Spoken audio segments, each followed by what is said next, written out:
جنگل میں آج پھر خرگوش میاں نے اپنی تیز رفتاری کی خوب تعریف کی۔ تمام جانور خاموشی سے خرگوش میاں کی باتیں سن کر تائید کر رہے تھے۔ خرگوش فخر سے گردن اکڑائے اپنی تیز رفتاری کے قصے سنا رہا تھا۔ اتنی دیر میں کچھوا بھی وہاں پہنچ گیا اور خرگوش کی باتیں سن کر بولا، خرگوش بھائی، میں اور یہ تمام جانور تمہاری تیز رفتار چال کو مانتے ہیں، مگر تم کو یاد ہوگا کہ کس طرح میرے بڑوں نے تمہارے بڑوں کو اپنی ہمت اور عقل مندی سے ہرا دیا تھا۔ تمہارے بزرگ کو بھی اپنی تیز رفتاری پر بہت غرور تھا، مگر میرے بڑے بزرگ کچھوے نے ان کو ہرا کر مقابلہ جیت لیا۔ خرگوش نے کچھوے کی بات سنی اور خوب ہنسا۔ تمام جانور اس دلچسپ صورتحال کو بڑے مزے سے دیکھ رہے تھے۔ خرگوش بولا، ارے وہ سستی کی مثال، میرے بڑے تمہارے بڑوں سے ہارے نہیں تھے، بلکہ وہ تو سازش کا شکار ہو گئے تھے۔ ان کو مقابلے سے پہلے نشہ آور گاجر کھلا دی گئی تھی، جس کا اثر آدھے سفر میں ہوا اور وہ غنودگی میں چلے گئے، مگر میں اپنے بڑوں کی شکست کا بدلہ ضرور لوں گا۔ اگر تم میں ہمت ہے تو چلو میرے ساتھ مقابلہ کر لو۔ کچھوے نے مقابلے کی دعوت قبول کرتے ہوئے تمام جانوروں سے کہا، تم سب گواہ رہنا کہ میں نے خرگوش میاں کو کوئی ایسی چیز نہیں کھلائی جس کی وجہ سے یہ غنودگی کا شکار ہو جائے۔ مجھے خود پر مکمل اعتماد ہے کہ میں بھی اپنے بڑوں کی طرح آج خرگوش کو ہرا دوں گا۔ خرگوش نے کچھوے کی بات سن کر خوب زور سے کہا لگایا اور بولا، کچھوے جی، تم خود آج کی دوڑ کا فاصلہ طے کر لو، میں تم کو ہر صورت شکست دینا چاہتا ہوں۔ آج تم مان جاؤ گے کہ میں سب سے تیز رفتار جانور ہوں اور تم کبھی بھی میرا مقابلہ نہیں کر سکتے۔ کچھوے نے آنکھیں گھماتے ہوئے کہا، میں مانتا ہوں کہ میں سب سے سست رفتار جانور ہوں، مگر ایسا نہیں ہے کہ میں تمہارے چیلنج کو قبول نہ کروں، یہ نہیں ہو سکتا۔ خرگوش نے کچھوے کی بات پر ایک بار پھر زوردار کہا لگایا۔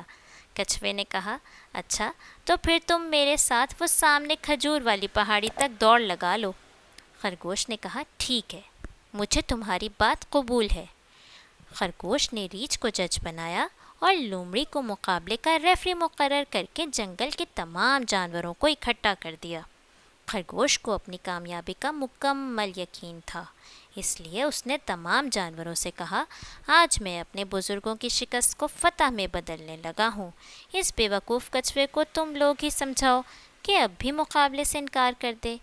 چند جانوروں نے کچھوے کو بہت سمجھایا کہ پہلے مقابلے کے وقت اور زمانہ تھا، اب زمانہ بہت بدل چکا ہے، تم خرگوش کو نہیں ہرا سکتے، مگر کچھوے کو خود پر اعتماد تھا، کیونکہ کچھوا نہایت شریف اور اچھا جانور تھا، جبکہ خرگوش نہایت شرارتی اور دوسرے جانوروں کو تنگ کرتا رہتا تھا۔ لومڑی نے ہاتھ میں پکڑی سیٹی بجائی اور خرگوش میاں لمبی چھلانگیں لگاتے ہوئے بہت دور چلے گئے، جبکہ کچھوا بڑی ہمت اور مناسب رفتار سے اپنی منزل کی طرف چل رہا تھا۔ تمام جانور کچھوے کی سست رفتاری کو دیکھ کر ہنس رہے تھے۔ خرگوش چھلانگیں لگاتے ہوئے چند منٹوں میں آدھا سفر طے کر چکا تھا۔ اس نے جب پیچھے مڑ کر دیکھا تو اسے کچھوا کہیں دور دور تک نظر نہ آیا۔ خرگوش نے سوچا کہ کچھوا کہیں راستے میں رک گیا ہوگا یا پھر آرام سے چل رہا ہوگا۔ اس بات کی امید ہے کہ کچھوا مجھ تک نہیں پہنچ پائے گا۔ خرگوش نے تھکاوٹ محسوس کرتے ہوئے ایک لمبی سانس لے کر انگڑائی لی اور برگد کے درخت کے سائے میں جا کر سبز گھاس کے اوپر لیٹ گیا۔ خرگوش کو لیٹے ابھی چند لمحے گزرے تھے کہ اسے نیند آ گئی اور وہ مزے سے سو گیا۔ کچھوا آہستہ آہستہ چلتا ہوا اپنی منزل کی طرف رواں تھا۔ کچھوا پورے جوش و خروش اور اعتماد سے پہاڑی پر چڑھ رہا تھا۔ مسلسل چلنے کی وجہ سے وہ بھی تھک چکا تھا، مگر اپنے بڑوں کے اعزاز کو برقرار رکھنے کے لیے وہ مسلسل چلتا جا رہا تھا۔ ابھی وہ برگد کے درخت کے پاس پہنچا ہی تھا کہ اسے خراٹوں کی آواز سنائی دی۔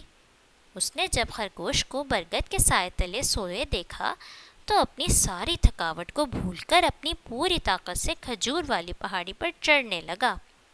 وہ جلد از جلد اپنی منزل تک پہنچنا چاہتا تھا، کیونکہ قدرت نے ایک بار پھر اسے بہت اچھا موقع دے دیا تھا۔ کچھ دیر بعد جب خرگوش کی آنکھ کھلی تو شام ہونے والی تھی۔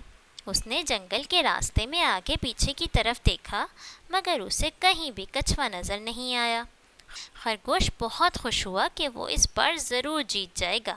کچھوا ابھی کہیں راستے میں تھک ہار کر سو گیا ہوگا۔ خرگوش نے پھر لمبی چھلانگیں لگائیں اور کھجور والی پہاڑی کی طرف دوڑنے لگا، مگر وہ جب پہاڑی پر پہنچا تو صدمے سے بے ہوش ہوتے ہوتے بچا، کیونکہ سامنے کھجور کے نیچے کچھوا اپنی جیت کی خوشی میں تالیاں بجا رہا تھا۔ کچھوے نے اپنی جیت کی خوشی میں خوب خوشیاں منائیں۔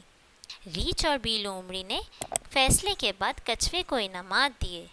تمام جانوروں نے کچھوے کی ہمت اور جذبے کی خوب داد دی، جبکہ خرگوش بیچارہ اپنی شکست پر سخت نادم تھا۔ اسے آج بہت اچھا موقع ملا تھا کہ اپنے بزرگوں کی شکست کا بدلہ لے لیتا، مگر آج وہ بھی اپنے بزرگوں کی طرح نیند کے لالچ میں مقابلہ ہار چکا تھا، اور کچھوا اپنی ہمت اور جذبے سے کامیاب رہا۔ پیارے بچوں، اس کہانی سے ہمیں سبق ملتا ہے کہ ہمیشہ کامیابی اس کی ہوتی ہے جو ہمت، جذبے اور محنت سے اپنی منزل کی طرف بڑھتا رہتا ہے۔